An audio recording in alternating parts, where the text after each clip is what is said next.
ब्रज को छोड़ करके मथुरा आ गए और मथुरा से द्वारिका चले गए। द्वारिका में विवाह हुआ माता रुक्मिणी जी के साथ। माता रुक्मिणी जी के साथ विवाह करके भगवान के पुत्र की प्राप्ति हुई। सबसे प्रथम पुत्र जिसका नाम प्रद्युम्न था, सम्रासुर दैत्य उनका हरण करके ले गया, किंतु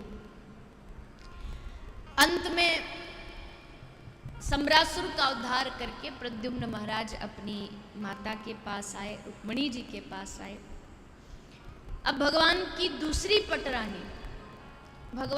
दूसरी पटरानी जामवती जी हुई, जो जामवंत महाराज की पुत्री है। किंतु इनके साथ भगवान ने विवाह कैसे किया? बोले एक सत्राजित नाम के व्यक्ति की मणि जो है वो खो गई थी और उसने भगवान पे कलंक लगाया कि भगवान ने मणि चुराई है। उस मणि को ढूंढने के लिए भगवान चले गए वन में, कुछ द्वारिका वासियों को लेके। द्वारिका वासियों से कहा कि भैया हम मणि को ढूंढने जा रहे हैं। मणि को एक भालू जिनका नाम जामवंत ही था, वो उस मणि को लेकर के गुफा में चले गए थे। तो प्रभु भी उस मणि को ढूंढते ढूंढते गुफा में जा रहे थे और सब ब्रजवासियों को पहले ही बोल दिया, द्वारिका वासियों को पहले बोल दिया कि भैया तुम सब यहाँ बाहर गुफा के बैठ जाओ, मैं अंदर प्रवेश करता हूँ। और हाँ, 15 दिन तक अगर मैं बाहर नहीं आऊँ, 15 दिन तक तो मेरी प्रतीक्षा करना। अगर 15 दिन में भी बाहर नहीं निकला तो तुम वापस चले जाना, कि भगवान नहीं आने वाले। कह के भगवान अंदर प्रवेश कर गए।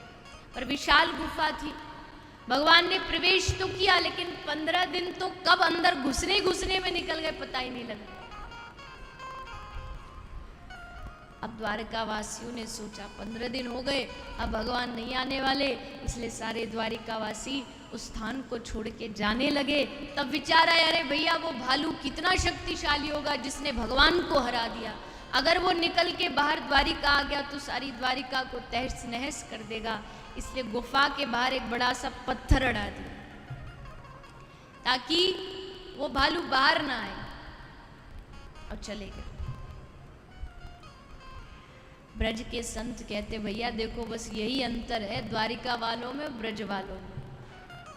द्वारिका वाले थे, 15 दिन भगवान ने कहा नहीं आए, छोड़ के चले गए। और इसी स्थान पर कोई ब्रजवासी होता तो बताइए, लाला को छोड़ के जाता, कन्हैया को कभी छोड़ता? अरे और तो छोड़िए, 7 दिन तक गिरिराज उठाया, कोई एक भी ब्रजवासी कोई ना सोया, ना भोजन किया, न जल पिया। 7 दिन बस कृष्ण की टकटकी लगाए देखते रहे, दर्शन करते रहे। केवल लाला का दर्शन करते रहे, निहारते रहे। अरे भैया औरों की तो बात क्या कहें, ब्रज के पशु पक्षी भी लाला से इतना प्रेम करते थे कि ब्रज में जितनी भी गैया थी, कृष्ण को देख कर के ही उनका हृदय प्रफुल्लित हो जाता था। बछड़े कूदने लगते थे, मयूर कृष्ण को देख के नृत्य करने लगते थे। यहाँ तक कहा गया है, यहाँ तक वर्णन है कि जब कृष्ण ब्रज छोड़कर के मथुरा गए तो उस समय ब्रजवासी जितना रोए उतना ही ब्रज के पशु पक्षी भी रोए। पक्षी भी ऐसा रोते थे मानो झरझर बारिश हो रही, वृक्ष पर बैठ कर के रुदन करते। और वहां उद्धव जी ने जाकर के बैठ के देखा, वर्षा हो रही, ऊपर देखा तो पक्षी बैठे बैठे रो रहे हैं कि ये उद्धव कृष्ण का संदेश लेकर के आया है।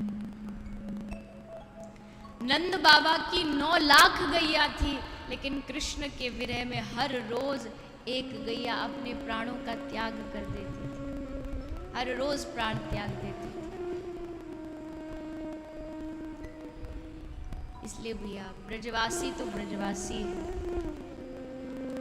लाला इनका प्राण है और ये लाला के प्राण है।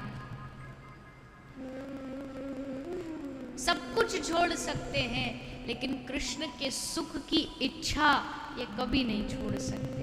तत् सुखे सुखित्वम, जिसमें लाला प्रसन्न रहे, जिसमें कान्हा सुखी रहे, वही हमें करना है, ये इनके हृदय की भावना होती थी। तो द्वारिका वाले तो सब एक एक करके छोड़ के निकल दिए। तब भगवान ने अंदर जाकर के जामवंत के साथ थोड़ा युद्ध किया। 27 दिन तक युद्ध चला।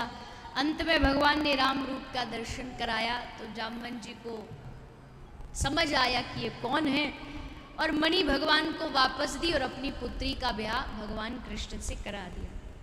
तो दूसरी पटरानी भगवान की हुई है जाम्बवती जी।